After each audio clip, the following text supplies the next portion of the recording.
Bonjour monsieur, je peux vous Bonjour donner monsieur. ceci? Oui, merci. C'est une invitation, nous sommes chrétiens. D'accord. Est-ce qu'on vous a déjà expliqué comment faire pour aller au paradis? Non, moi je viens d'une famille plutôt athée, donc je connais pas trop, voilà, je crois pas trop en tout ça. D'accord. Ça vous intéresserait qu'on vous explique comment faire? Parce que ça prend quelques minutes et puis tout le monde doit se Ouais. faire sa propre idée. Oui, oui, pourquoi pas. D'accord, très bien. Bah, déjà, tout d'abord, ce qu'il faut comprendre, c'est que Dieu est parfait, il a une loi parfaite D'accord. et nous sommes coupables devant Dieu. Ok. C'est pour ça qu'à la base, on ne peut pas aller au paradis parce qu'on est une bonne personne, contrairement à ce que la majorité des gens croient, Mhm. parce que nous sommes déjà coupables devant Dieu. Oui, La c'est ce que Bible je nous pensais dit... qu'il fallait faire. Être bon. Ah oui, bah c'est ce que pensent la plupart des gens, D'accord. mais c'est faux. Et je vais vous montrer, c'est très simple. Mais d'abord, il faut comprendre qu'on est coupable. Mhm. Ici, en Romains 3, verset 10, il nous dit, selon qu'il est écrit, il n'y a aucun juste, non, pas un seul. D'accord. Donc là, c'est très clair, il n'y a aucun juste. C'est-à-dire, personne n'est innocent. Mhm. Être juste, ça veut dire être innocent. D'accord. Et aucun être humain n'est innocent. Ça, c'est ce que Dieu nous dit. Personne n'est parfait. Il va dans les détails, et au verset 23, il résume et il dit, car tous ont péché et sont privés de la gloire de Dieu. Tous les êtres humains ont commis du péché dans leur vie. Mhm. Vous savez ce que c'est que le péché? Oui, oui, c'est une mauvaise action par exemple. C'est ça. En fait, c'est tout ce qui va à l'encontre de la loi de Dieu. D'accord. À chaque fois qu'on enfreint la loi de Dieu, vous avez entendu parler des 10 commandements par Mhm. exemple, Mhm. à chaque fois qu'on enfreint la loi de Dieu, c'est un péché. D'accord. Mentir, convoiter les choses qui ne nous appartiennent pas, etc., etc. D'accord. Et tous les êtres humains ont commis du péché dans leur vie. Oui, oui, c'est vrai. Tous les êtres humains sont péchés. coupables. Oui. On a au moins menti. Et à cause du péché, puisque Dieu est juste, Dieu doit punir le péché. C'est pour ça qu'en Romains 6 au verset 23, il nous dit, car le salaire du péché, c'est la mort. Donc ce que nous méritons à cause de nos péchés, c'est de mourir. D'accord. À cause de nos propres péchés, nous méritons de mourir. D'accord. Parce que Dieu est juste, il doit punir le péché. Et est-ce que vous pensez que ça parle juste de la mort physique du corps? Non, s'il y a un paradis et un enfer, non. Oui, c'est ça. Donc bien sûr, on part du postulat parce que c'est la vérité. Il y a Ouais. un paradis et un enfer. D'ailleurs, quand on meurt, quand le corps meurt, l'âme et l'esprit continuent. D'accord. Et l'âme et l'esprit vont soit au paradis pour vivre avec Dieu pour toujours, soit en enfer, et là c'est la mort et les tourments. Ah oui. Donc effectivement, ça ne s'arrête pas à juste une mort physique. La Bible parle de ce qu'on appelle la seconde mort. En Révélation 21:8, ça parle donc du jugement dernier, de ce qui va se passer dans l'éternité. Et il nous dit, mais les peureux, et les incrédules, et les abominables, et les meurtriers, et les prostituées, et les sorciers, et les idolâtres, et tous les menteurs auront leur part dans le lac qui brûle avec du feu et du soufre, ce qui est la seconde mort. Donc là, il nous parle de la seconde mort, et il nous décrit cette seconde mort comme un lac qui brûle avec du feu et du soufre.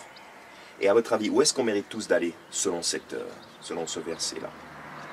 Dans le lac de feu et de soufre. Oui, c'est ça. Parce qu'il fait bien attention de mentionner Tous les menteurs. Mm. Et je sais que j'ai menti auparavant. Est-ce que vous avez menti auparavant? Oui, oui. On a tous menti. On a tous menti. Oui. Et là, Dieu veut vraiment nous faire comprendre, on est tous coupables à la base. D'accord. Mais ne vous inquiétez pas, donc ça ne s'arrête pas là, heureusement, parce que ça, c'est une mauvaise nouvelle. Oui. C'est un endroit terrible de souffrance et de tourment. Mais à votre avis, Dieu veut-il qu'on aille dans cet endroit? Bah, je pense pas, non. Non, vous avez raison, Dieu ne veut pas qu'on aille dans cet endroit. Pourtant, il est juste, et sa justice voudrait qu'on y aille, puisqu'on est coupable. Mais Dieu est aussi amour. Dieu est amour, donc il veut nous sauver de cet endroit. C'est pour ça que il dit ici en Romains 6, 23, donc ça c'est ce que je vous ai déjà montré plus tôt, Oui. car le salaire du péché c'est la mort. Heureusement ça ne s'arrête pas là, mais le don de Dieu c'est la vie éternelle par Jésus-Christ notre Seigneur. Donc Dieu a un cadeau, a un don qu'il veut offrir à tous les êtres humains. D'accord. Et ce don c'est la vie éternelle. Le don de Dieu c'est la vie éternelle par Jésus-Christ notre Seigneur. C'est-à-dire vous pouvez être pardonné de vos péchés et vivre pour toujours avec Dieu. C'est un don que Dieu veut vous offrir. Et ça se passe grâce à Jésus-Christ.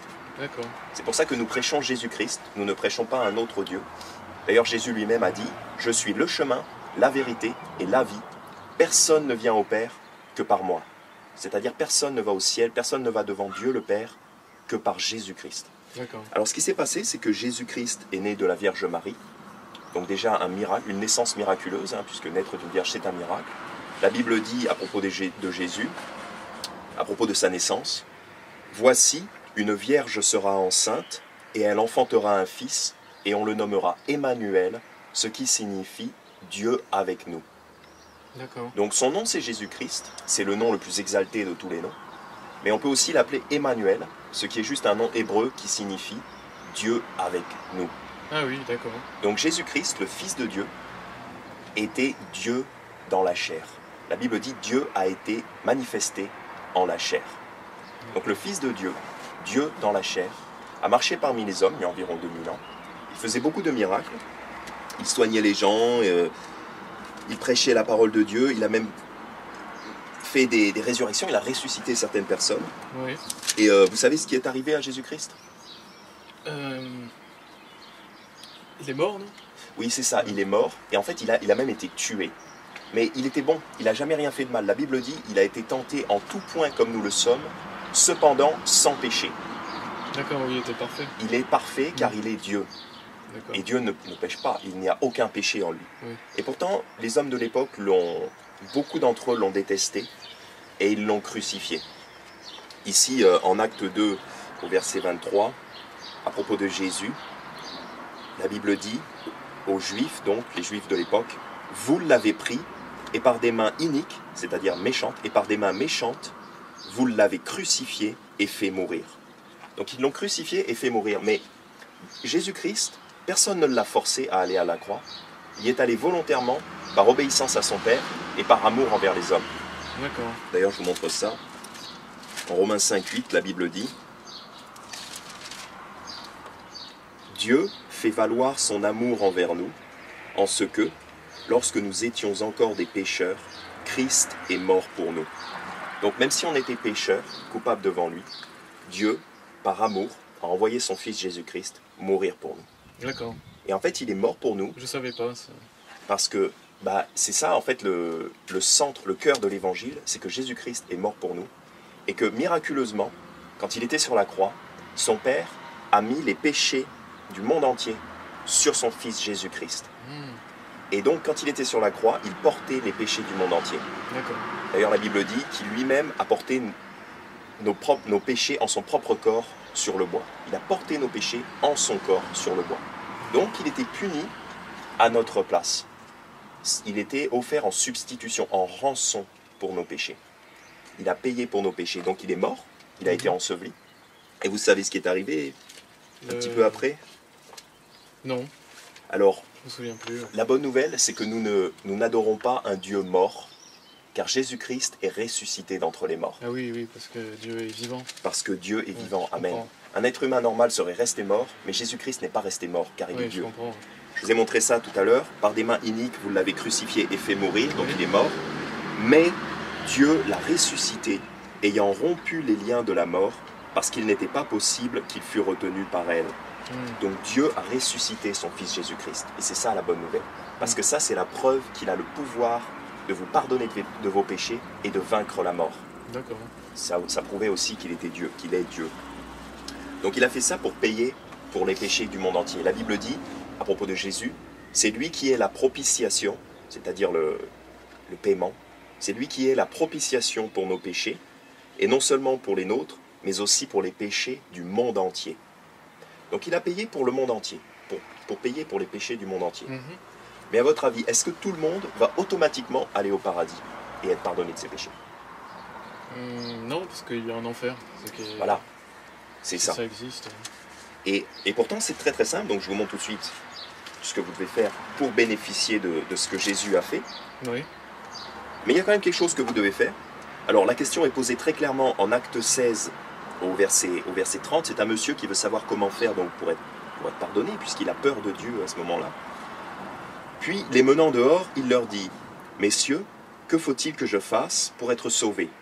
Excellente question. Oui, bonne question. Ils lui dirent « Crois au Seigneur Jésus-Christ et tu seras sauvé, toi et ta maison. » Donc là, qu'est-ce qu'il dit qu'il faut faire pour être sauvé? De croire Oui, c'est ça. Et croire à qui? au Seigneur Jésus-Christ. Exactement. Est-ce qu'il est dit qu'il faut venir à mon église et se faire baptiser? Non. Non. Il est dit uniquement de croire.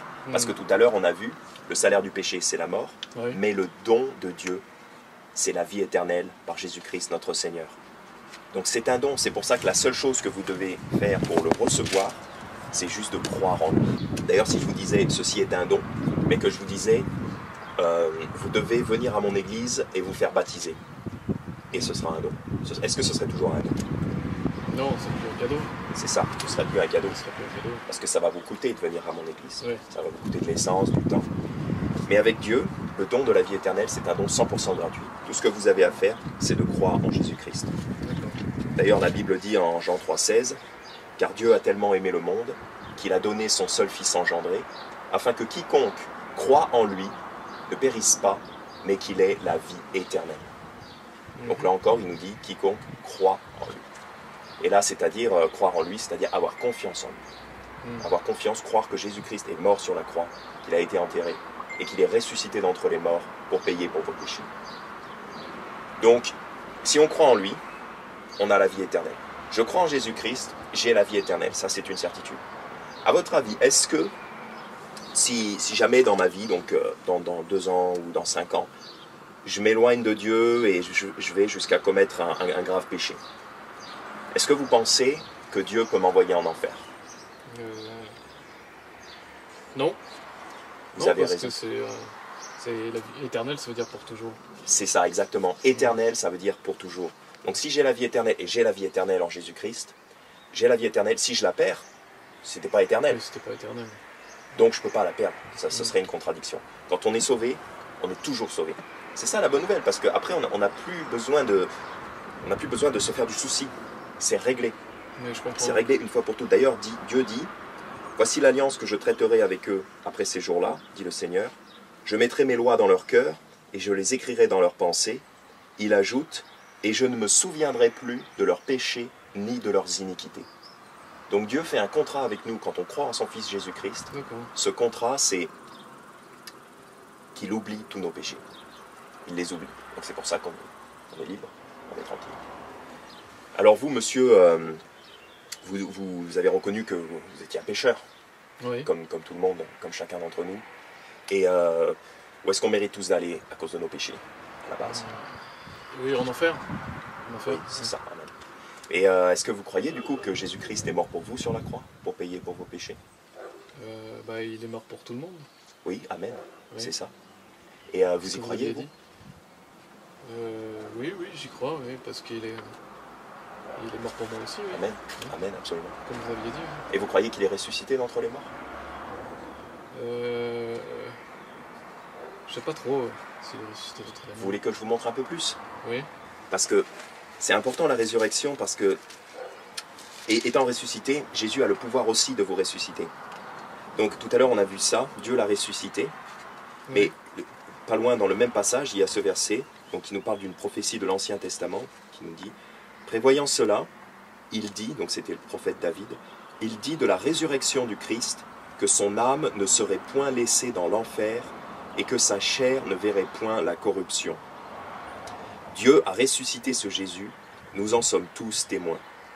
Donc ici, il est dit que son âme ne serait point laissée dans l'enfer, parce que l'âme de Jésus est bel et bien allée en Oui, enfer. c'est vrai, Dieu est vivant. Il est vivant maintenant. Il a été mort. D'ailleurs, il dit, je suis vivant et j'ai été mort. Oui, c'est vrai. Et donc son âme ne serait point laissée dans l'enfer, parce qu'il est mort, il est allé en enfer. Et que sa chair ne verrait point la corruption, parce que même son corps est resté intact. Oui. Il est revenu dans son corps. D'accord. Dieu a ressuscité ce Jésus, nous en sommes tous témoins. C'était les apôtres à l'époque, ils ont été témoins oculaires de cet événement. Et nous aujourd'hui, on a ce témoignage de la Bible qui nous le dit très Oui, moi, clairement. je crois que Dieu Jésus est est vivant. ressuscité. Amen. Et alors, est-ce que, et si vous lui demandez de vous sauver, est-ce qu'il vous pardonne vos péchés? Oui, je pense. Est-ce que vous voulez que Dieu vous pardonne vos péchés maintenant? Oui. Parce que la Bible dit, si tu confesses de ta bouche le Seigneur Jésus et que tu crois dans ton cœur que Dieu l'a ressuscité des morts, tu seras sauvé. Donc si vous lui demandez, est-ce que vous, après vous êtes sauvé pour toujours, ou est-ce que Dieu pourrait vous enlever le salut? Je pense que c'est éternel. Non? Amen, c'est ça. Donc si vous voulez demander à Jésus de vous sauver maintenant, c'est pas plus compliqué que de lui demander. Car quiconque invoquera le nom du Seigneur sera sauvé. Donc si vous voulez, on a, sur cette invitation-là, on a un exemple de prière pour demander à Jésus de vous sauver. Comme ça, vous pouvez vraiment marquer le moment où vous avez placé votre confiance en Jésus-Christ et en lui seul. Ce qui compte, c'est pas c'est pas d'avoir des mots exacts. Ce qui compte, c'est ce qu'il y a dans votre cœur. Parce que Dieu vous écoute. Oui, c'est de croire. Ce qui compte, c'est de croire. Exactement. Ça, c'est juste un exemple. Et si vous voulez répéter après moi, comme ça, vous saurez Oui, qu'à ce moment-là, vous avez demandé au Seigneur de vous sauver. d'accord. Seigneur Jésus-Christ, Seigneur Jésus-Christ, je sais que je suis un pécheur. je sais que je suis un pécheur. Je sais que je mérite d'aller en enfer. Je sais que je mérite d'aller en enfer. Mais je crois que tu es mort sur la croix pour moi Je crois que tu es mort sur la croix pour moi et ressuscité. et ressuscité. S'il te plaît, S'il te plaît, sauve-moi aujourd'hui sauve-moi aujourd'hui. et donne-moi la vie éternelle. Donne-moi la vie éternelle. J'ai confiance seulement en toi, Jésus. J'ai confiance seulement en toi, Jésus. Amen. Amen. Voilà. Donc, c'est ça. Vous avez la vie éternelle. Vous avez demandé à Jésus de vous sauver. Jésus-Christ a rempli sa promesse. Et une fois sauvé, toujours sauvé. D'ailleurs, il dit, mes brebis entendent ma voix, et je les connais, et elles me suivent. Et je leur donne la vie éternelle, et elles ne périront jamais. Et nul ne les ravira de ma main. D'accord. Donc vous êtes dans la main de Jésus-Christ. D'ailleurs, vous êtes son enfant. Vous êtes l'enfant de Dieu par la foi dans le Christ Jésus. Car nous sommes tous enfants de Dieu par la foi dans le Christ Jésus. Vous êtes son enfant, il vous tient dans sa main, et il ne vous laissera pas partir. Parce que ça dépend de lui. Et si j'arrête de croire? Alors, imaginez un petit enfant, parce que la Bible dit, à tous ceux qui l'ont reçu, il leur a donné le pouvoir de devenir les enfants de Dieu. C'est-à-dire à ceux qui croient en son nom. Donc ceux qui croient en Jésus-Christ, ceux qui croient dans le nom de Jésus-Christ, sont devenus les enfants de Dieu. À votre avis, si un petit enfant dit, c'est mon fils, c'est mon petit enfant, il dit, papa, je crois plus que tu es mon père. Est-ce que pour autant, ça fait de lui que c'est plus mon enfant? Bah non, non. Et non. Il est toujours mon fils génétiquement. Bah oui. D'ailleurs, même s'il perdait, disons, s'il perdait la mémoire et qu'il croyait plus que je suis son père, est-ce que pour autant, il ne serait plus mon enfant? Vous êtes toujours son père. Et oui, génétiquement, je suis toujours son père. D'accord. Parce que ce qui compte, c'est pas notre fidélité à nous. Ce qui compte, c'est pas que nous, on soit fidèles dans la foi. Mais ce qui compte, c'est que Dieu est fidèle. Dieu a promis, donc Dieu va le faire. Dans l'espérance de la vie éternelle, que Dieu, qui ne peut mentir, a promise avant les temps éternels. Donc comme Dieu ne peut pas mentir, puisqu'il a fait une promesse, il vous a fait une promesse en Jésus-Christ de vous donner la vie éternelle et de vous pardonner vos péchés. Puisqu'il a fait une promesse, c'est garanti. C'est 100% garanti, puisque Dieu ne peut pas mentir. Mais je pense d'ailleurs que, de toute façon, techniquement, c'est impossible d'arrêter complètement de croire en Jésus-Christ. Vous pouvez avoir des doutes. Il se pourra que vous ayez des doutes au cours de votre vie. Parce que le diable va peut-être vous harceler, ou alors vous allez entendre des faux enseignements. C'est possible que vous allez entendre des faux enseignements qui vont vous troubler un petit peu. C'est possible que vous ayez des doutes. Mais dans le fond, c'est impossible d'arrêter totalement de croire en Jésus-Christ. Parce que il est dit, à propos de ceux qui croient en lui, en Galates chapitre 4, et parce que vous êtes fils, ou parce que vous êtes fils de Dieu par adoption, et parce que vous êtes fils, Dieu a envoyé dans vos cœurs l'esprit de son Fils, criant « Abba, Père ».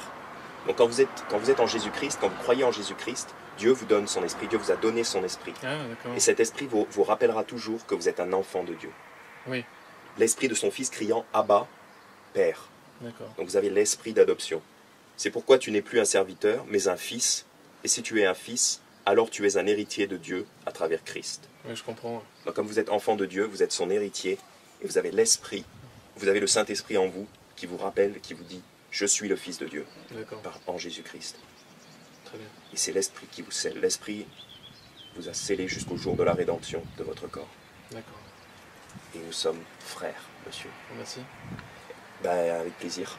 Dieu, le plus content, c'est Dieu. Celui qui est le plus content, c'est Dieu. Mais Dieu ne veut pas que ça s'arrête là, parce que vous êtes sauvés uniquement par la foi en Jésus-Christ. Donc là, vous avez juste reçu un cadeau gratuit. Et après que vous êtes sauvés, Dieu aimerait que vous fassiez tout un tas de bonnes œuvres pour lui. D'accord. Parce que les bonnes œuvres n'interviennent pas dans le salut. Le salut est uniquement par Jésus-Christ, par le sang de Jésus-Christ qui vous purifie de tous vos péchés. C'est uniquement Jésus-Christ, la foi en Jésus-Christ. Ça, c'est le salut. Mais après être sauvé, Dieu attend de vous que vous fassiez des bonnes œuvres pour lui. C'est pas nécessaire pour le salut, mais ça vient après. D'accord, je comprends. Et la première chose, c'est le baptême. Et nous baptisons par immersion Parce que comme Jésus a été enterré, nous allons sous l'eau, et comme il est ressuscité, nous ressortons de l'eau. Mhm. Et c'est pas juste un peu d'eau sur le front d'un bébé. Non, non, non, ça c'est pas du tout. Donc j'avais pas fait ça. Alors, c'est le premier pas à faire dans la vie chrétienne, c'est de venir vous faire baptiser à l'église, Ah oui, et ensuite de participer à l'église, tout ça, c'est vraiment quelque chose que Dieu attend de vous. d'accord. Mais monsieur, je vous encourage vraiment à venir vous faire baptiser. Oui, Mais même si vous J'y venez jamais vous penserai. faire baptiser, si vous venez pas à l'église, où est-ce qu'on se retrouvera un jour tous les deux? au paradis. Amen, exact. Merci. Merci mon frère, félicitations, Merci, que soyez Dieu vous bénisse. vous aussi.